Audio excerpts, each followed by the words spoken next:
정재현 교수. 이분은 2017년 11월 27일 날 어떤 기사화된 게 있었어요. 근데 굉장히 제가 맞다 이렇게 생각하는 면이 있어서 지금 소개해 드리려고 그러는데 종교 얘기를 하려다 보니까 제 얘기부터 하게 됐네요.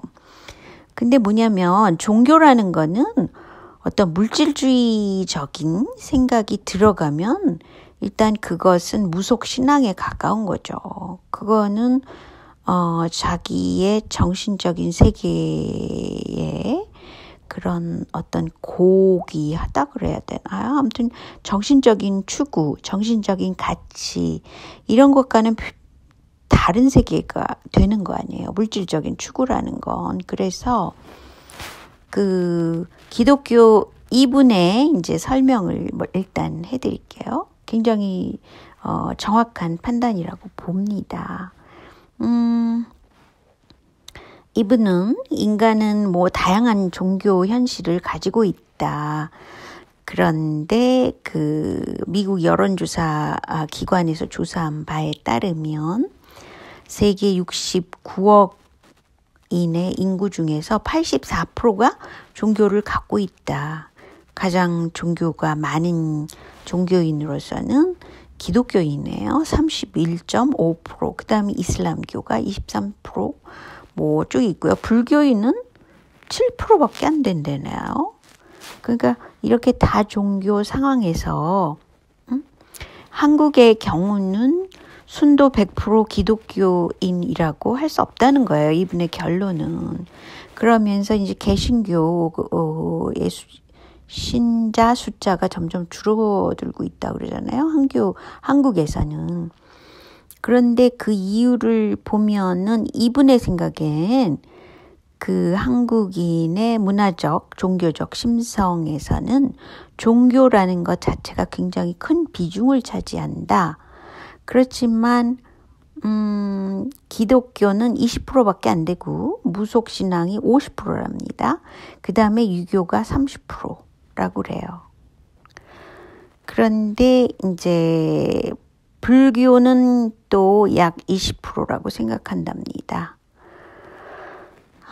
근데 이제 불교의 역사는 굉장히 오래됐는데 적어도 1700년 정도나 됐다 그래요. 그렇지만 조선 왕조 500년 동안 유교가 굉장히 중요한 것으로 자리 잡았다. 그런데 이제 일반인들이 유교를 믿었고 왕실에서는 불교를 믿었었다. 그런데 불교가 무교 형태로 자리 잡게 되었다고 본다. 즉 불교는 무교랑 결합해가지고 사찰에 가면 온갖 것들이 다 있고 오히려 무속신앙에 가깝다. 즉 불교라는 그 개인 성찰이나 그런 것이 아니라 오히려 무속신앙에 가까운 것이 한국의 불교다. 그런데 기독교가 성장한 것도 유교 때문이다라고 이분은 보고 있어요. 그래서 가족주의, 집단주의, 위계질서라는 의식이 이 기독교를 믿는 사람들 사이에 작동하고 있다. 그러니까 불교도 불교로서가 아니라 무속신앙과 굉장히 밀착 관계가 있는 거고 기독교도 마찬가지로 기복신앙에 가깝다. 이런 말을 하고 있는 겁니다. 결론적으로 말해서. 그런데 이제 무속신앙은 일단 기복신앙이니까 복을 비니까 복이라는 거는 물질적으로 흐르기가 쉽잖아요. 그래서 그 한국인들이 많이 물질적으로 많이 요새 흐르고 있는 것도 기본적으로 무속신앙이 일반인들 사이에서 조선 왕조 때조차도 많이 발달해 있고 그것은 어떻게 보면 개인 성찰로 깊게 들어가는 것 자체가 굉장히 어려운 일이라고 생각들 하잖아요.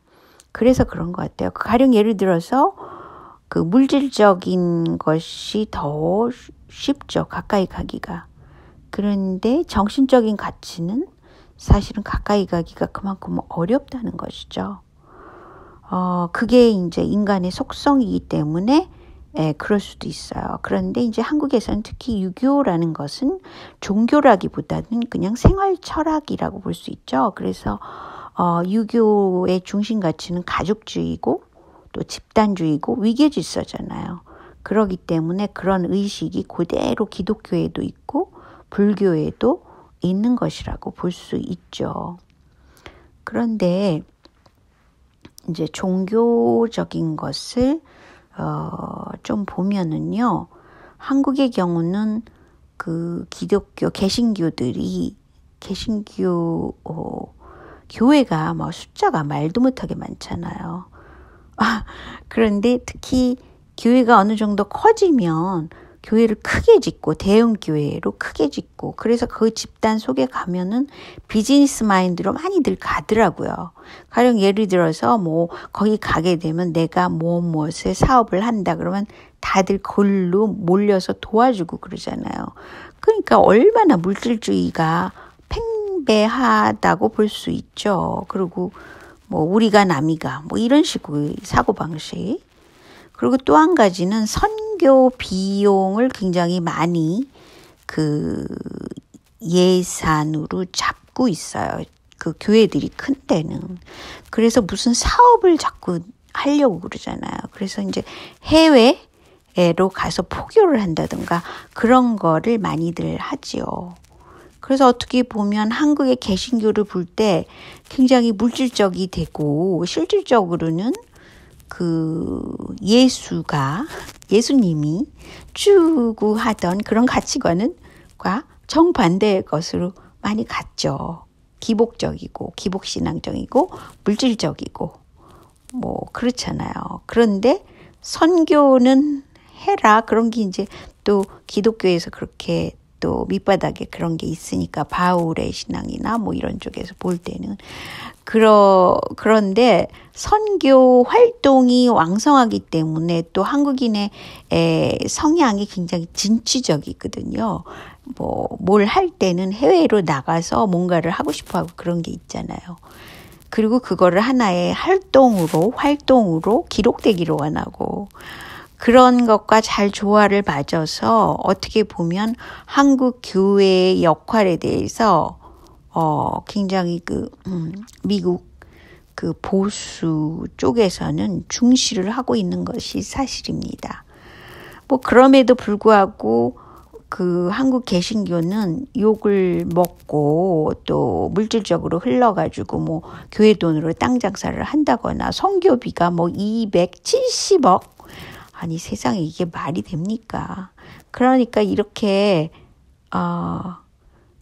정신적인 가치가 없고 예수님이 추구하던 그런 가치는 전혀 볼 수 없고 예수님은 오히려 바리새인이라든가 뭐 그 기존의 그런 교회를 막 야단을 친 사람이잖아요.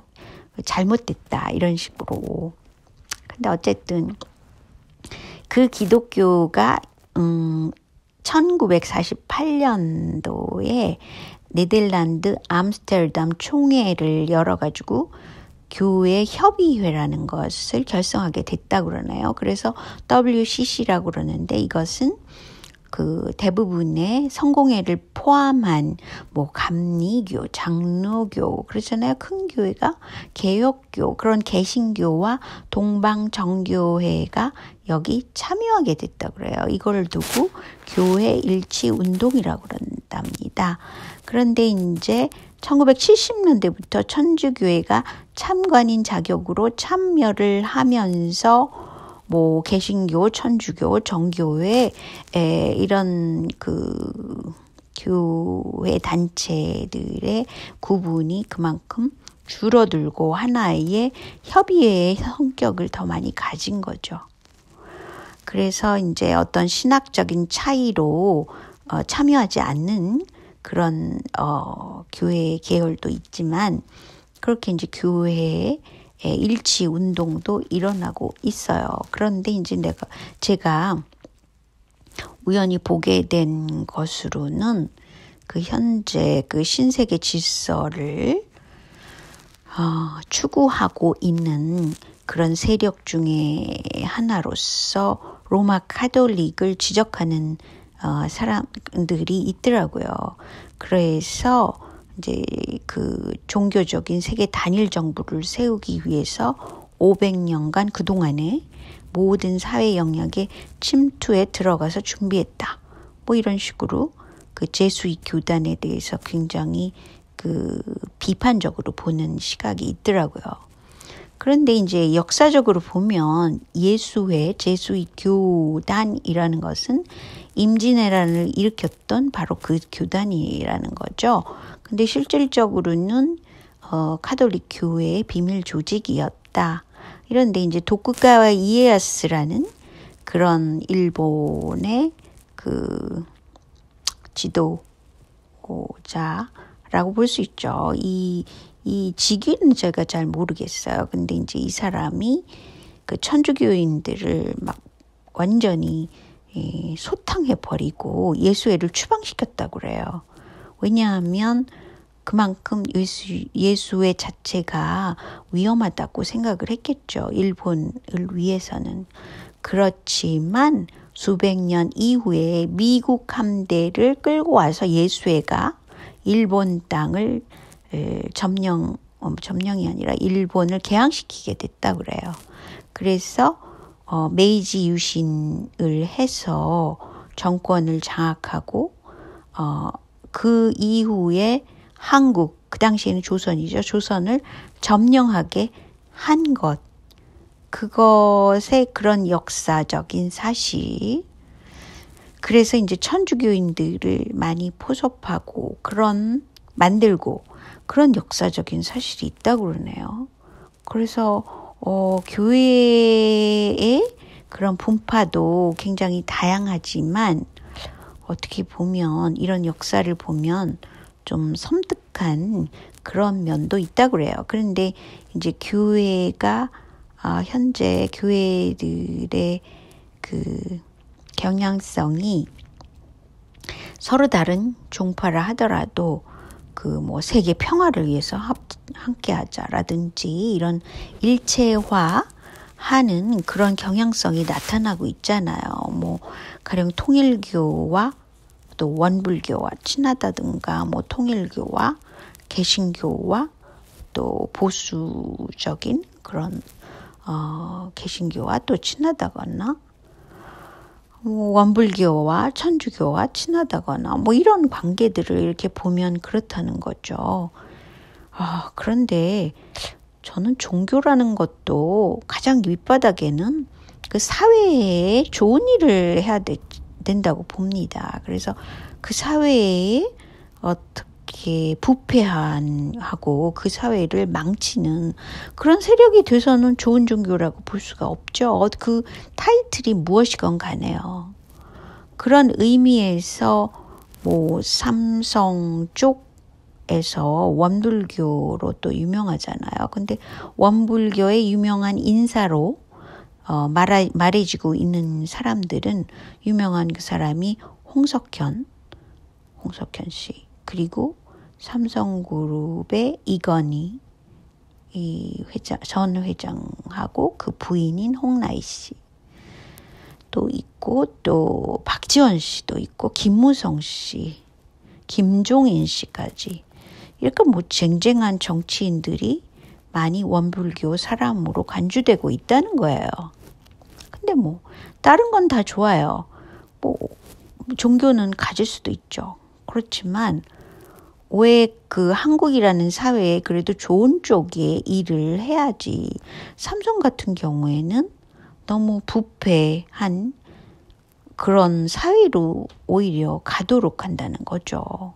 그게 원불교가 됐든 뭐 개신교가 됐든 천주교가 됐든 그런 종교라는 그런 껍데기가 중요한 건 아니라고 봅니다. 그 되도록이면 무슨 그 사회에 부패 지수를 올리면 안 되겠죠. 제가 생각할 때는 그렇습니다. 자, 오늘은 여기까지만요. 안녕히 계세요.